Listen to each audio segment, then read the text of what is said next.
What's up guys, and welcome to my channel Flammable 4. In this video we're going to be putting the frame onto the actual body itself. I guess this is sort of like the lower part of the body, and then we're going to put the top frame onto the lower part of the frame. So this kind of looks a bit scary. I mean, this was issue 91 and I had to stop. The reason I had to stop is because we had one of the inner panels Eaglemoss had sent in the previous one. They sent two of the same side, so I kind of had to stop. So I thought, you know, people were struggling with this, and it does look quite scary because obviously you've got all the bits in there where you're connecting all the wires and stuff like that.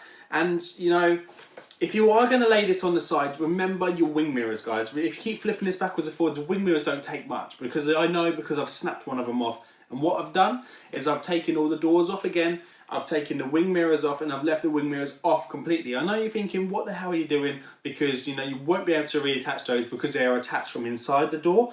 But later on, once you stay tuned to the channel, you will find out that I've made up a magnetic system to magnetize the wing mirrors onto it. But we will talk about that a little bit later on, once we get some more of this sorted out, some more of this frame sorted out. So, right, so we're going to go ahead and attach this. And what I'm going to do is I'm going to show you a quick video of us going around so you can kind of have a quick look at where we are at and how we've connected it so far the best way possible. Don't rush this process because it's very important for making sure that all your lights work. So don't rush this at all. And also, when you get the RM screws that you get, the first thing to do is drill them in, but wind them in to your screw holes. Make sure that they fit, because the last thing you want to do is put this shell on and then the screws don't go in properly and you're struggling to do them up. So wind them in first, all the way up, taking your time. You don't need to rush and do it.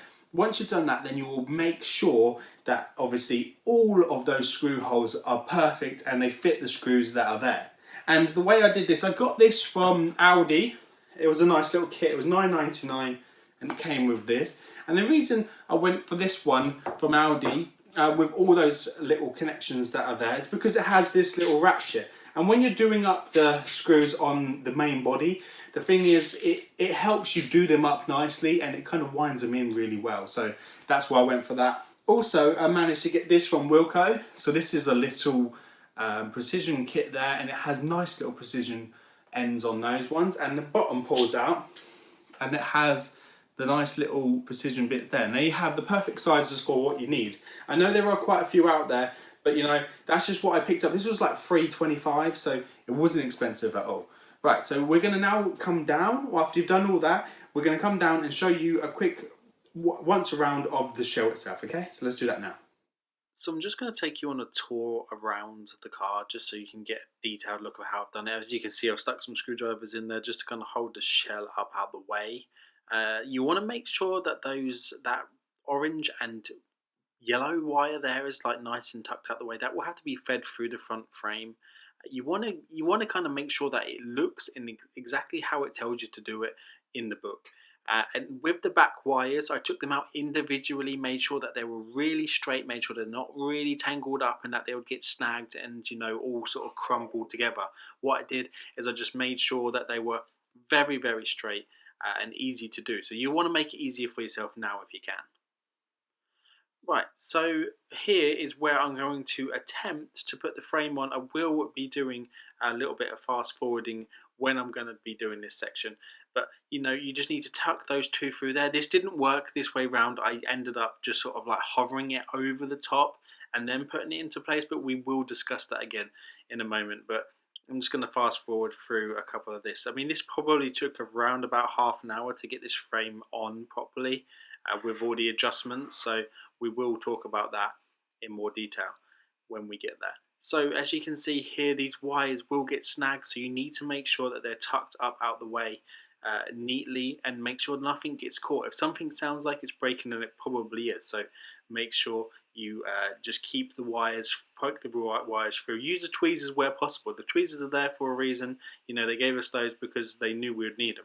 I'm just going to show you this is how it's meant to look. We will go through this again in a moment in detail and we will talk about it, but this is just a quick look at how it should go together first of all. There you go, so a nice detailed look there. So that's not too bad, it wasn't too bad to put a frame on. Okay guys, that wasn't actually too bad to put the shell together. The only thing is the seatbelt here on the passenger side doesn't get seen, so I don't even see what the point of having even installing that, because it fits behind the panel. So the passenger doesn't even have the seatbelt because it sits all the way behind this back panel here, which you can't even see. You want to make sure, obviously, when you're putting the frame down and together, make sure that you've got your driver's seatbelt out and that it's not stuck down behind the back there, because obviously I can imagine that just falling behind and then you losing it. But you know, we're lucky enough to keep it there. You want to just sort of go around, make sure that all the gaps are pushed down, that it's sitting well. Obviously you want to make sure you've got 11, 9 and 10 coming out of the rear here. So I just want to show you there. So those are the ones coming out the back there. This bottom one and the red and blue one at the bottom, the wheels decided to fall down. Hold on a sec. So the blue and red one here at the bottom, so this is on the rear corner. So the rear right hand corner, you want to make sure the wires look like that, and then you want to have that one sticking out the bottom there.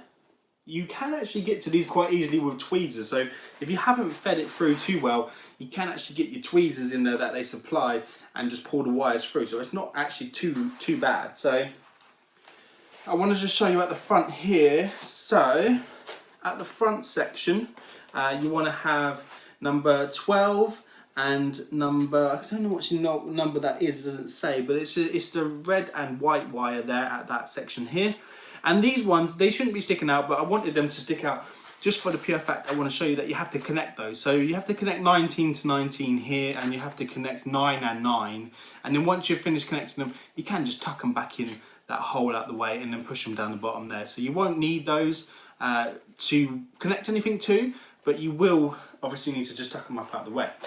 Right, so now that that's all secure, what I'm going to do is just have a little light test, make sure the lights are working, and then obviously we'll need to build onto this to figure out whether obviously the lights are working on the front, the lights are working on the back, and you need to make sure number 21 here is coming up through the back. So once you're installing this top section to the bottom section, it will tell you about 21 and make sure that's coming through that hole there. So that I've just taped up the top out the way so it doesn't fall back through or get in any way.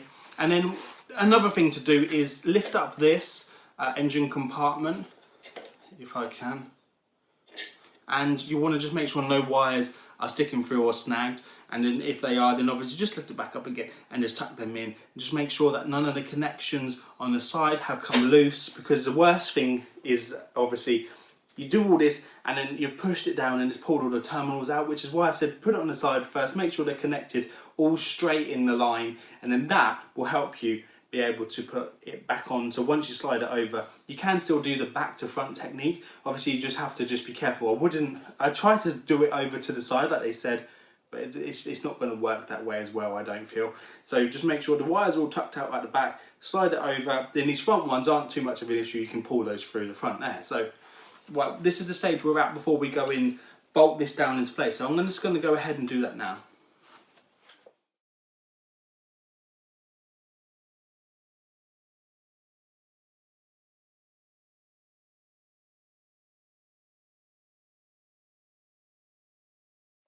Okay, so after you've finished fitting those screws, I'll just quickly show you where they go. By the way, this is now really heavy, like stupidly heavy.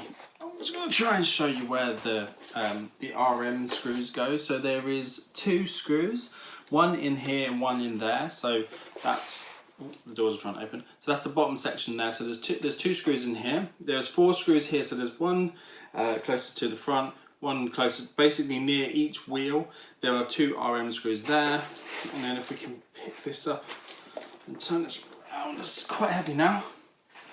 Then I can show you that there are 2 on the front also. So the 2 that are on the front will be there and then also here. Okay, so they're the RM screws. The next thing you need to do before you go and do anything else, you need to test these lights. So switch your power on and check all the lights are working. So the first thing you'll need to check will be, get that out of the way, the door lights. So let's have a quick look at the door lights. So when you lift the doors up, the light should come on. So we have a red light there, and we also have a red light here, so that's right. And then there should be an orange light on the front section, if we see. So not very bright, but there is a orange light there. So it's not brilliantly bright, but it is working. So there we go. Sorry about the sound. Let's switch it around. Take some of this tape off. So on this side again, we should have the lights working again. So we have the red light working there. As you can see, the red light's there. And then there is also another red light at the back there, here. And then a very dull, again, not very bright, but a very dull amber light here. So it is working, but it's very dull. I'm not too sure why they're dull. I don't know if they're meant to be like that, but it is quite dull in there. Right, so the way to test that these are actually coming on and off is to lift the door up, and there will be a little switch on the door here which closes. So there you go. So if you turn that, press that in, that tells you that that's working. So when the door's shut, they should go off and on. So that side works fine. Let's just double check the other side. Let's pick that up and check that's working. So if we see the lights are working again there, click that, it goes off. So the light is here. Yeah, so they are working absolutely fine. Right, so the next thing we need to do is check that everything else is working. So what we'll do is we'll flick on the first switch. So the first one is bringing the two LEDs on the top here on, and the two LEDs on the front, two there. So they're working fine. And then number two will be, number two, what's two? Let's have a quick look what number two is. Not too sure what number two is.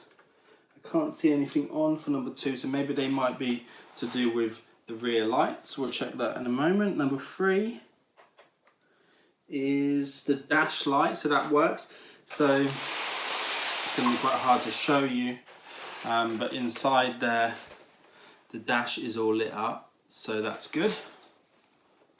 And then number four should be the flux and the Christmas tree and all the bits like that, which is, yeah, so you basically got the center console on. I don't know if you can see through the dash, center console is on, and flick around. If you can see through the window, the flux is fluxing, and also the Christmas tree behind here, oh my god, this is heavy, is on as well. So that's all working fine. That's number four. Number five, flick that on. Five is the interior lights at the top. So they're now working. So I'm not too sure if you can see that. On the top of there, the interior light is now working. So that's on top there. And number six is, I think that might be, I'm not too sure, number six might be the lights on this side at the top dash there as well. So they are the lights as well at the top there. It's quite hard to show you, as there you go. So that side is lit up, and there is also a pull switch on there somewhere, where if you pull that down, I'm just going to have a quick look to see if we can pull that.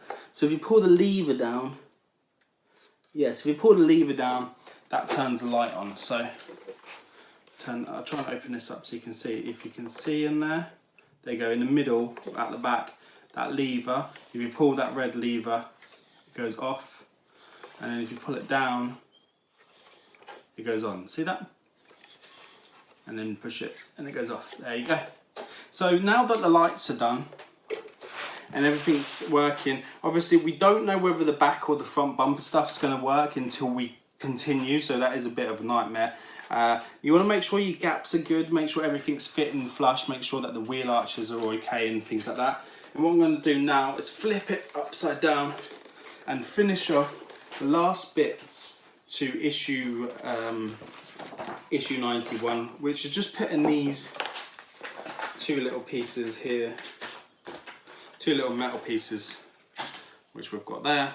They just go on the back section here. So I'll fit those and show you those on the close-up in a moment, and then that's that issue done. So yeah, we're getting there and it's looking really good. Now that these rear corner pieces are in place, so they are held in by two AP screws, actually quite easy to do. I would point to them, but obviously I'll probably end up dropping the DeLorean because it is that heavy. It's ridiculous. Right, so that is it for this. So we've finally managed to get to the end of issue 91. It feels like it's taken an age just because we've been waiting. We did the Mike Lane DeLorean mods because we have to do those before we put the frame on, and you know, a lot of other stuff, and we have got the tail lights to come in the next issue, so it's going to be really exciting. Guys, thanks for supporting the channel. See you again on the next one. Take care now. Bye bye.